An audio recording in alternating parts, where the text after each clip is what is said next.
welcome to this Friday edition of the Sports Desk. As always, we are live from the Journalism and Communication Department here on the Wartburg College campus in the Your Sound 89.9 KWAR studios. And I'm your sports guy, Joshua Hamlin. And we got a great Friday edition of the Sports Desk lined up for you this evening, as we have a very special guest joining us at the top of the show, and so we're going to get right into that. My role model and the reason why I got into radio, Gary Rima, the voice of UNI football and men's basketball, who is in his 29th year, is joining us via phone for an interview, and that is our Friday showcase to start out this Friday edition of the Sports Desk. And so on my other mic, joining us from Cedar Falls, Gary Rima.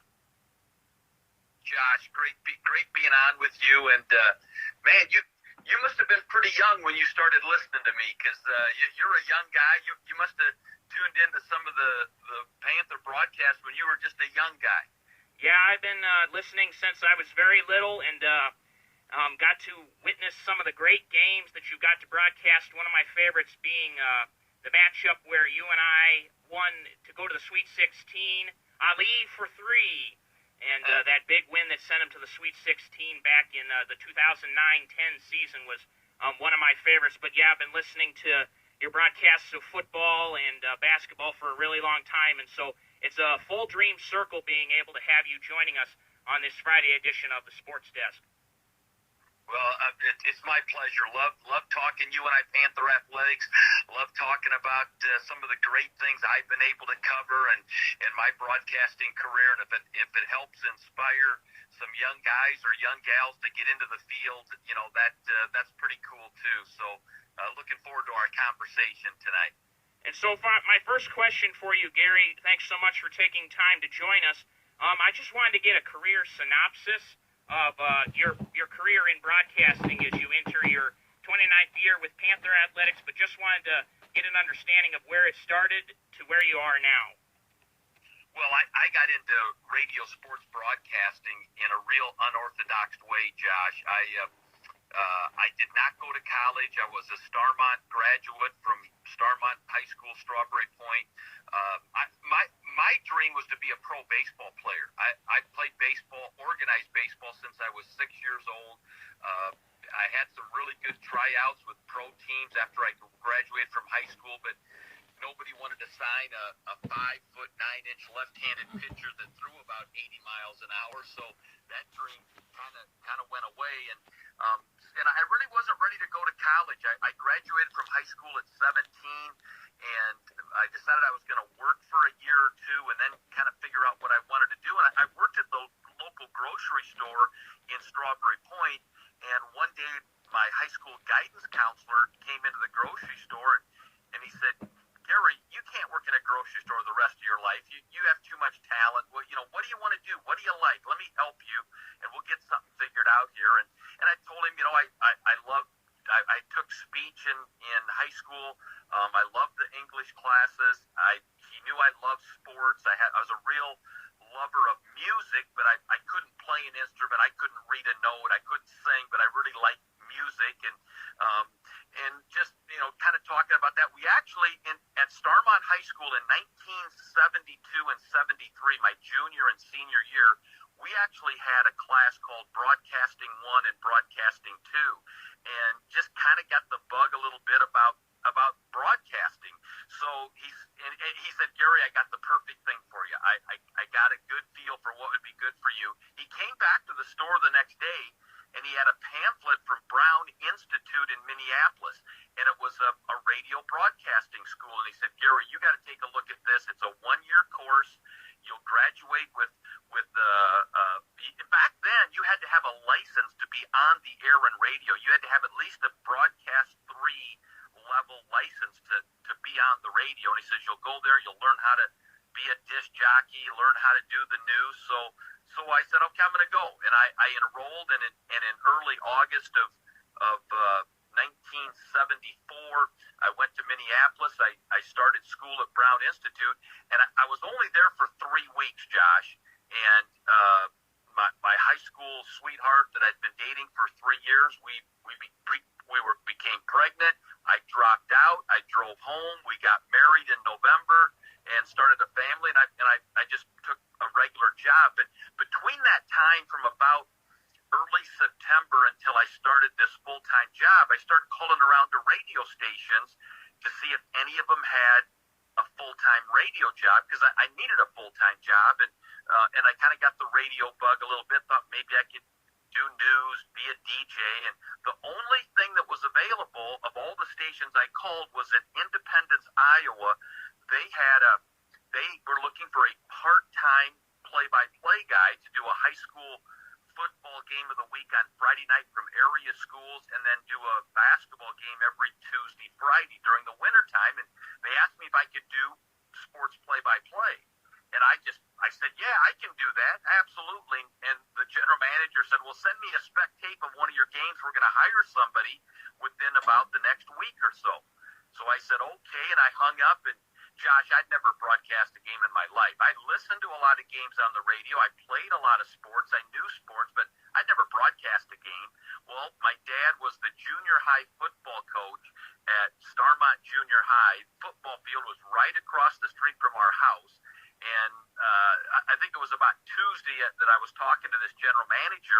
That Thursday, the junior high team had a home game. So I took a tape recorder, a cassette tape recorder. I went over to this junior high football game, stood at the top row of the bleachers, and I broadcast this junior high football game into this cassette tape. And I had people that knew me sitting around me, looking at me like, Rima, have you lost your mind? What are you doing? What's going on? But it's all I had. It's all I could do. And I sent that tape over to the radio station the next morning and put just a handwritten letter in there on how proud I'd be to have a chance to do some high school play-by-play for them. About 3 days later, the general manager calls me, and and as soon as he said who it was, Josh, I'm like, okay, here comes the bad news. He's going to say, no, you're not good enough. We're going to hire somebody else. And it was just the opposite. He said, hey, we're going to hire you. We want you to start this coming Friday night. Come over here on Thursday. We'll give you the equipment. We'll show you how it works. And you're going to broadcast a high school football game this Friday night that just happened to be my alma mater, Starmont, playing at East Buchanan. And went and did the game that night. And I left there. I know the broadcast wasn't good. It couldn't be. I mean, I just had no training. But I left there that night, and I thought, wow, I wanted to be a pro baseball player, because I thought if you could get paid to play baseball, how could it get any better than that? I left the press box that night thinking the exact same thing. Wow, what if I could turn this into my profession, to a job, to be a sports broadcaster? And I went to work at it hard from that day on. Within 6 months, they hired me full-time to be their sports director.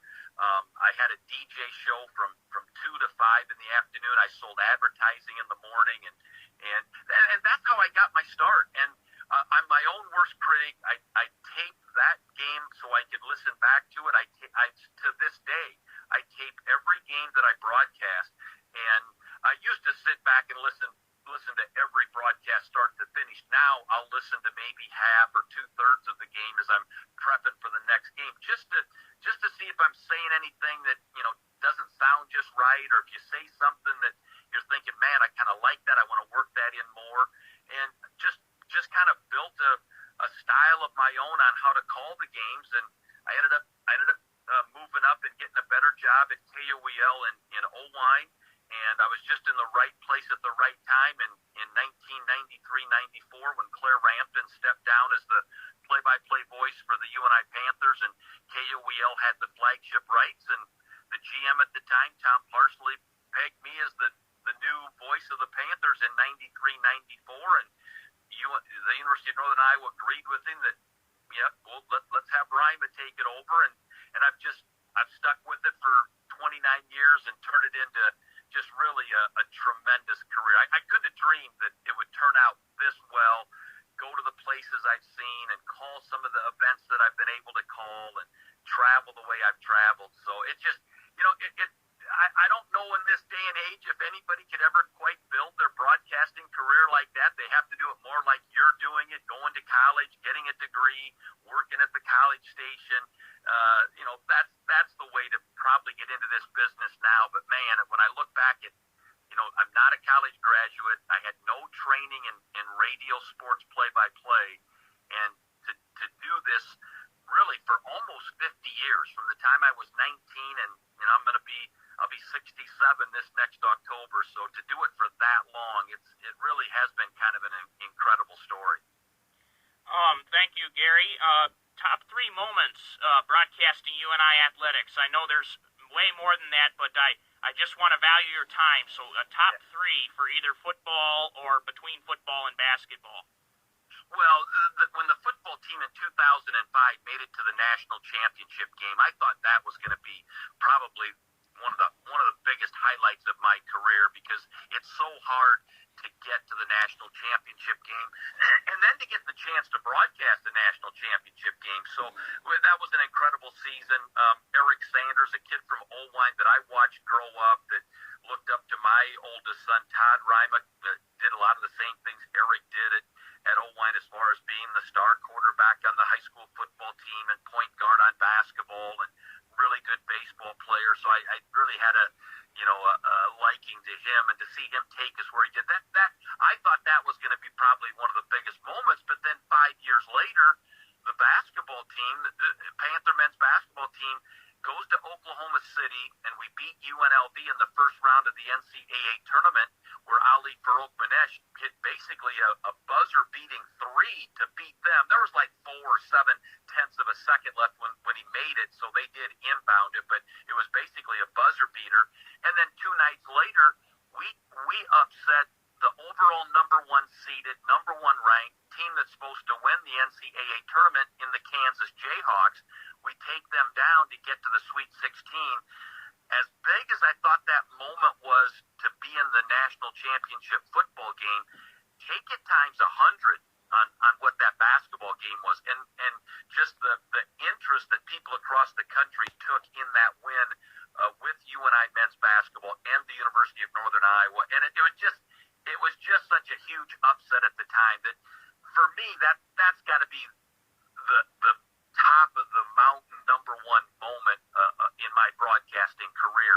Not too far behind that was Paul Jesperson in 2016 hitting a half-court shot to beat Texas in the first round of the NCAA tournament in that same city, in Oklahoma City. So that one's right there, top 3 with the football national championship appearance, and then those 2 big basketball games. And you're right, there's 20 more incredible things that I've been able to do, including calling the UNI Panthers' only Division I appearance in the NCAA baseball playoffs. I broadcast that, and they won 1 game and lost 2 in baseball in Division I NCAA play. That was outstanding. But man, I could go on and on. But if you want the top 3, it's probably got to be the win over Kansas, the win over Texas with the half-court shot, and then that national championship football appearance where we did lose to Appy State, but still was an incredible event, and really a tremendous broadcast to cover that.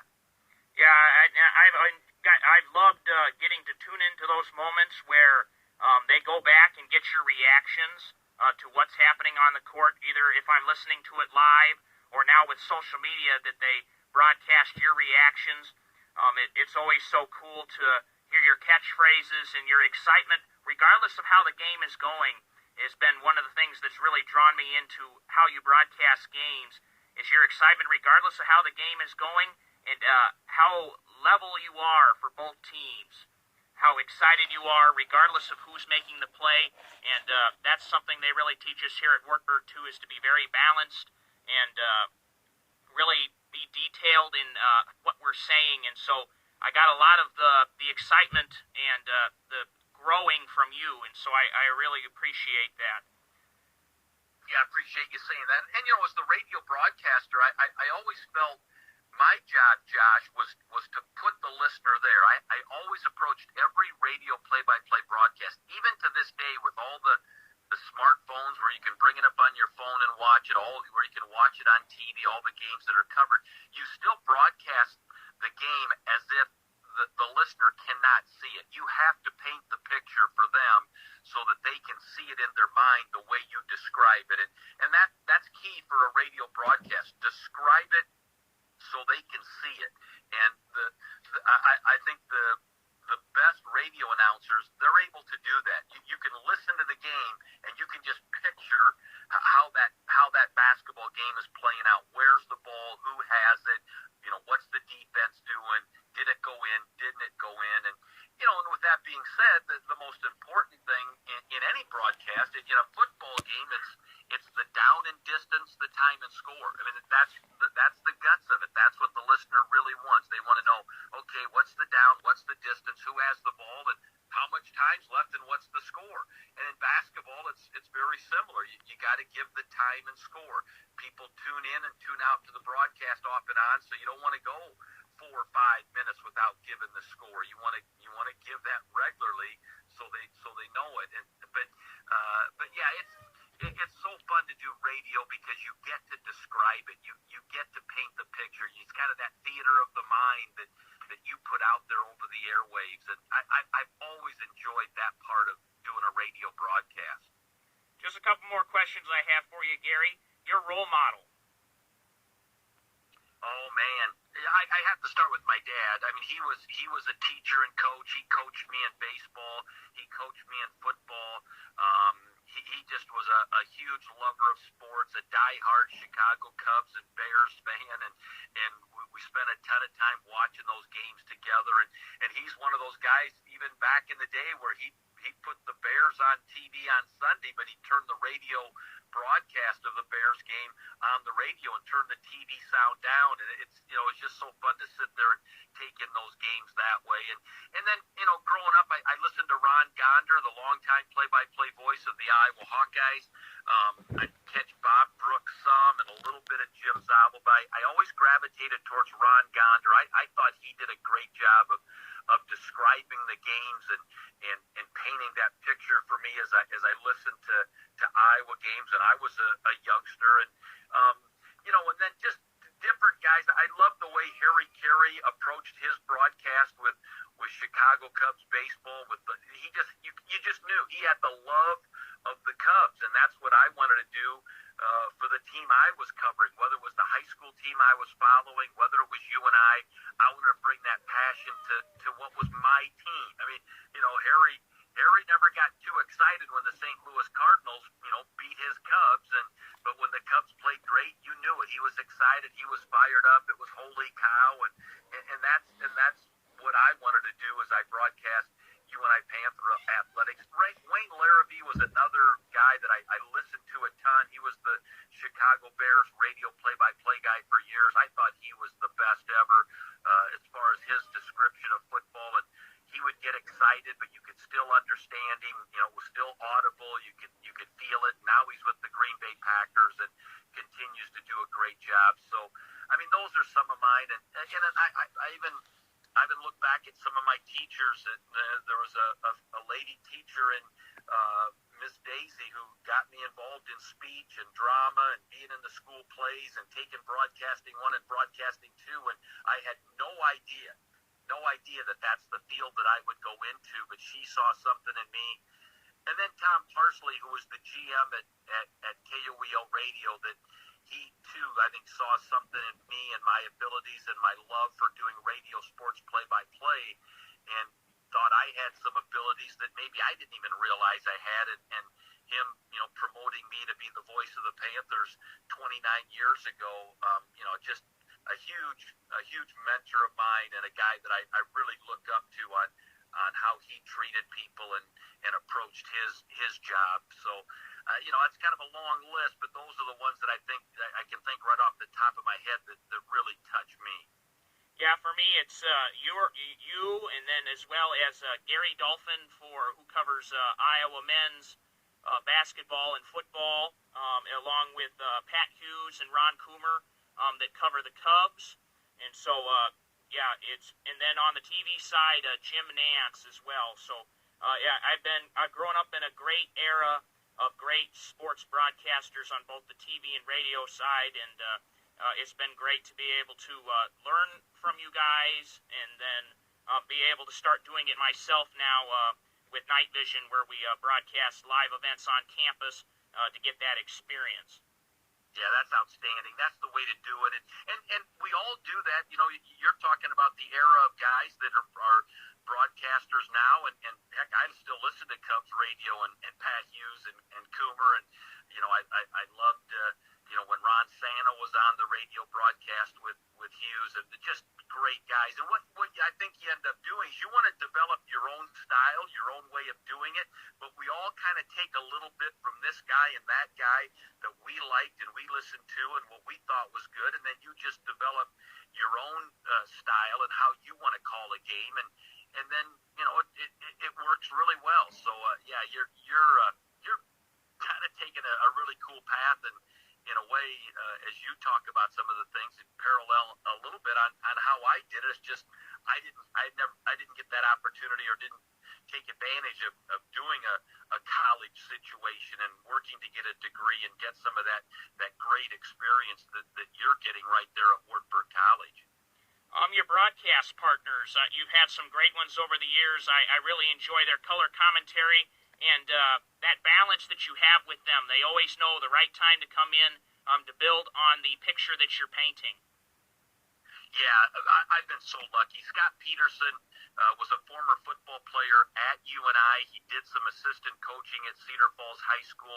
Tremendously knowledgeable football mind, and he was a roommate of Terry Allen, who was when Terry Allen was the quarterback at UNI, so he had a ton of insight on Panther football. When I joined the broadcast, he had done it a year or two before I became the play-by-play guy, and he really helped me, and he was with me the entire time of my career. I mean, he's still with me today, so you know, just really cool to do this entire UNI Panther football broadcasting career with Scott Peterson. And then in basketball, my first basketball color commentator was a former Wartburg College graduate, very good baseball and basketball player there, played a little minor league baseball, and was a basketball coach at Waterloo Columbus back in the day, and that was Verge Erickson.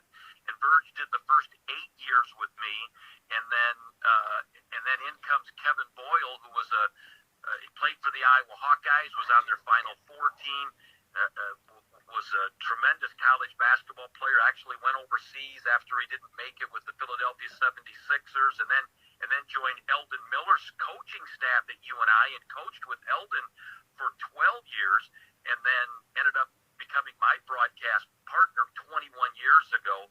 And you know, again, his knowledge of the game is so awesome, and I think the thing with both those color commentators, they kind of let me do my thing and get excited and call the play, and then they come in a little bit more even keel and can add to the broadcast. And you know, both of us were all hyped up, and you know, it wouldn't be quite the same, but they're just a great compliment to the way I would do the play-by-play, and so knowledgeable. And the thing that both of them are really good at, Josh, is they talk about the game, I think, to where even just the average fan understands what they're talking about. They don't get so in-depth on the X's and O's, or you know, the terminology, and the listener can't really understand exactly what they're talking about because they don't have quite that level of knowledge of that sport. They keep it basic, but it's very informative, and it just, you know, it's just been so fun. We've had so many great trips and great games and great calls together over this 29-year career that, man, those guys are best of friends, and I'll carry a lot of great memories of those two with me on into retirement. Your catchphrases, "Oh, baby, I love this team," "Kaboom," and there's so many more, but I just wanted to get your thoughts on where those came from, and they always get me excited when I'm listening to games, especially "Oh, baby, I love this team," because you really know that the Panthers are getting into gear either in football or about ready to make a big play, or the basketball team's going on a run.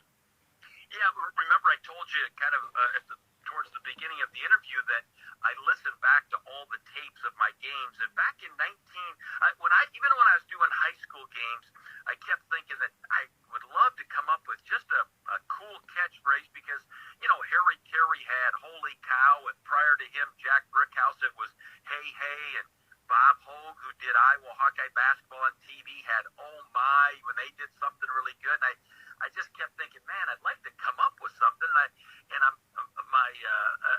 I'll never forget it. My son Todd Rima was a senior quarterback for the Owine Huskies, and they're playing our rival Waverly Shell Rock in a high school football game, and we could just never beat them. And late in the game, I think it was around 93 or so, he throws a touchdown pass right towards the end of the game, and I just said, touchdown Huskies, oh baby, the Huskies are going to win this football game tonight on that touchdown pass from Ryman to Geilenfeld, and I didn't even realize I said it, Josh. And I was when I got home that night, I taped the game on site, and I said, hey, listen to this touchdown play that you just performed here, Todd, a little while ago, and here's how I called it. So I played it, and when I'm listening, I heard that old baby come out of there, and I'm like, hey, in my mind, I'm thinking, I kind of like that. On exciting plays, I think I'll drop an old baby here and there, and that was about the same year that I started doing UNI Panther basketball in 1993-94, and then a couple years later, I'm watching an NBA basketball game, and on the front panel of where press row is, there was a sign that said, I love this game. And so one of the next UNI basketball games I did was just an incredible game. I mean, it was back and forth, 75-74, and then 76-75.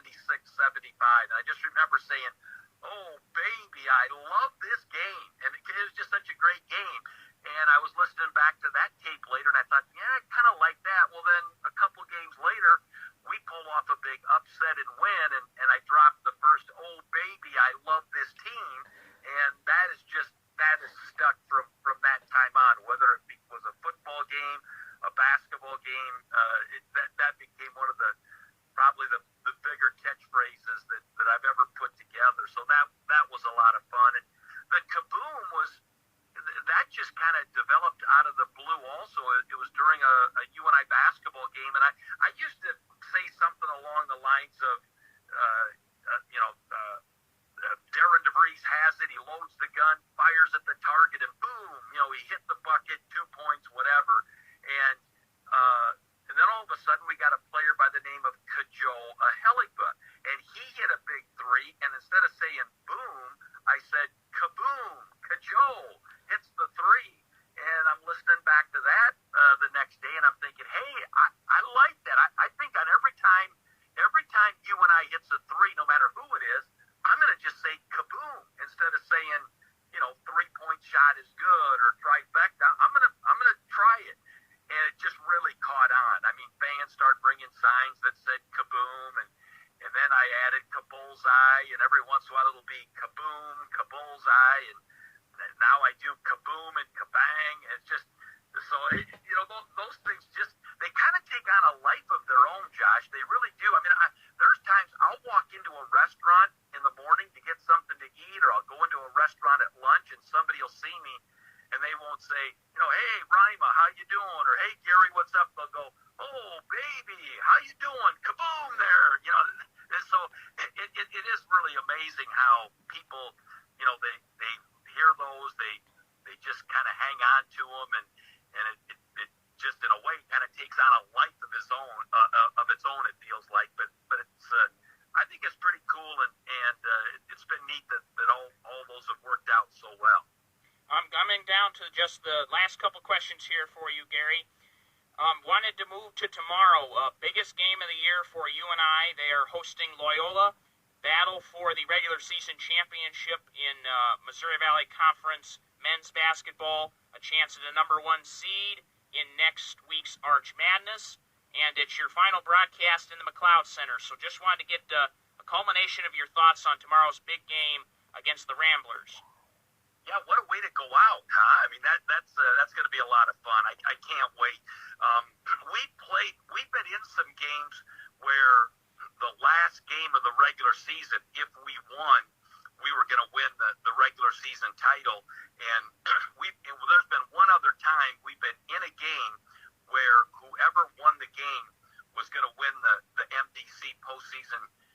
regular season title in that last game. And back on February 28th of 2015, we played at Wichita, and we were both 16-1. And whoever won that game was going to win the title outright. And the Shockers beat us in that game 74-60. But as far as a final home game of the regular season and the last game of your regular season, I don't think we've ever had a bigger game than what's going to take place tomorrow at 5 o'clock in the McLeod Center. The winner of the game is going to win the regular season title. Loyola and UNI are both 13-4. Loyola did beat us at their place badly just a couple of weeks ago to give us one of our 4 losses, but there just hasn't been a more important conference game with this much on the line, where both teams have the exact same thing they're playing for. We hosted Illinois State a few years ago, and if we won, we were going to win the regular season title, but they were down in the standings. They weren't playing for the conference title also, like Loyola is tomorrow. So really great matchup, great game. No doubt 2 of the best teams in the league this year, and what a turnaround this Panther team has done. They were 4-7 coming home from Hawaii, and a lot of people thought, man, what's wrong with this team? And now they've won 13 of their last 16, and right now tied for the lead in the conference standings. They're gonna play before a sold out McLeod Center tomorrow. No tickets available. I mean, you couldn't have scripted out a whole lot better than that right there, Josh. And I can't wait to get there tomorrow and get ready to call what should just be a tremendous season-ending game, regular season-ending game, and most likely my final broadcast ever in the McLeod Center. Final thoughts here, Gary.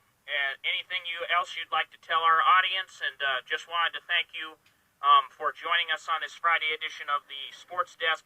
It's been an honor to be able to get an inside look at one of my role models on a format that has been a big part of my life, being able to listen to games and especially listening to UNI Panther Athletics with your voice on the other end, getting to listen to some really great games over the years, regular season, playoffs, and everything else.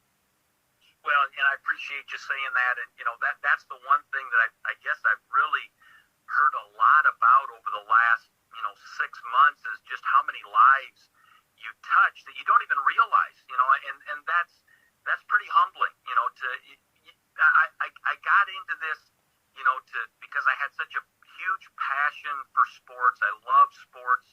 I love playing sports. I love coaching sports. I even refereed sports back in the day, and I've been a fan of sports. But doing a radio broadcast has just been so enjoyable. But you really don't know, how many lives you touch, what people think. Do they like your broadcast? Don't they like it? You really don't know. And over the last 6 months, when I have announced my retirement, I've just heard from so many people that you didn't even realize they had listened to any of your games, let alone you had some sort of impact on them. So that's been really cool, Josh, to hear that. And again, it's really humbling, and I'm just grateful for the opportunity. A couple things that I would say.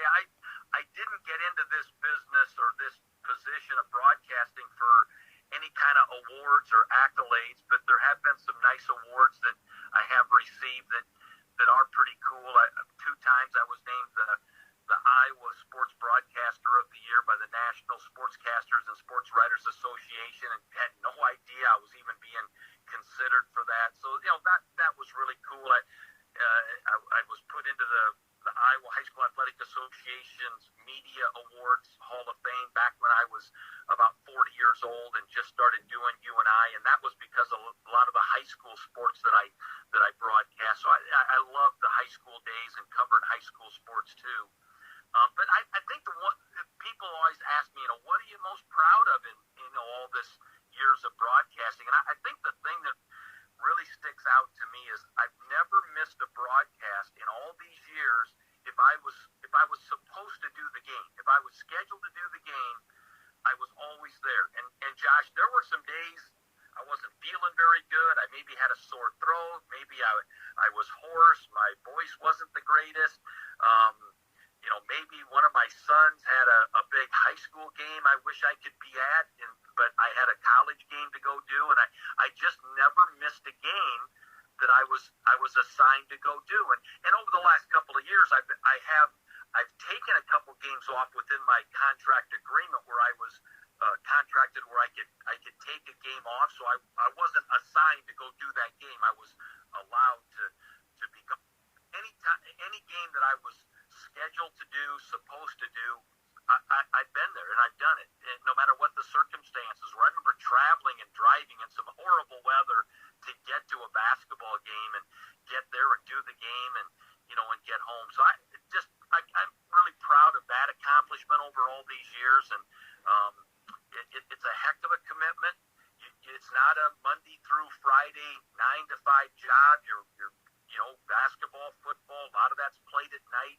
You're traveling to the games. The games aren't always played within a 1 hour radius. You may have to travel for a day or two and be gone for 3, 4, 5 days at a time. So, you have, it's a huge commitment, and to do it for 29 years at the college level and almost 50 years, when you figure all the high school and college I've done since I was 19,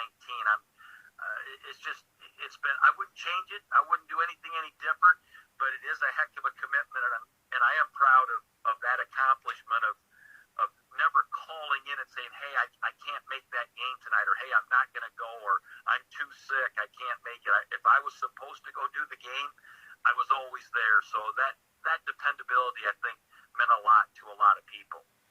And thank you, Gary. That'll do it for our Friday showcase on behalf of Gary Rima, joining us from Cedar Falls. Good luck to you, Gary, tomorrow, broadcasting a great game. I'll be in the student section enjoying that game as well. Could not miss what a great matchup it will be tomorrow at 4. And you can catch Gary with the pregame starting about 3:30, right, Gary? Well, it's going to tip off at 5, and the pregame will be at 4:30. But you can get there at 3:30 and 4. Come by, and it is a 5 o'clock start. But hey, I'm going to be disappointed, Josh, if you don't come by and say hi tomorrow. All right? Yep, I'm going to make sure I stop and say hi to you either before or after the game. I'm sure there'll be a long line of people coming by to see you, so I'll make sure I stop by, though. You do that. And keep chasing your dreams, and best of luck to you, too, okay? Yes, thank you, Gary. You have a good rest of the night, and good luck as you set up for tomorrow's game and as you broadcast tomorrow's big NBC regular season finale matchup between UNI and Loyola. Thanks again for having me on, Josh. Appreciate it. Yep, thank you. And that was Gary Rima, the voice of UNI men's basketball and football for the last 29 years. And what an honor and a privilege to be able to have him join us on this Friday edition of the Sports Desk. We are in our second half hour of the Sports Desk. We're going to take a short break. When we come back, we will have our mascot of the day for our people that enjoy the mascot of the day. We'll have that right after this break, and then update you on some big sporting events going on this weekend in men's and women's college basketball. This is the Friday edition of the Sports Desk here on your sound, 89.9 KWAR. We'll be right back.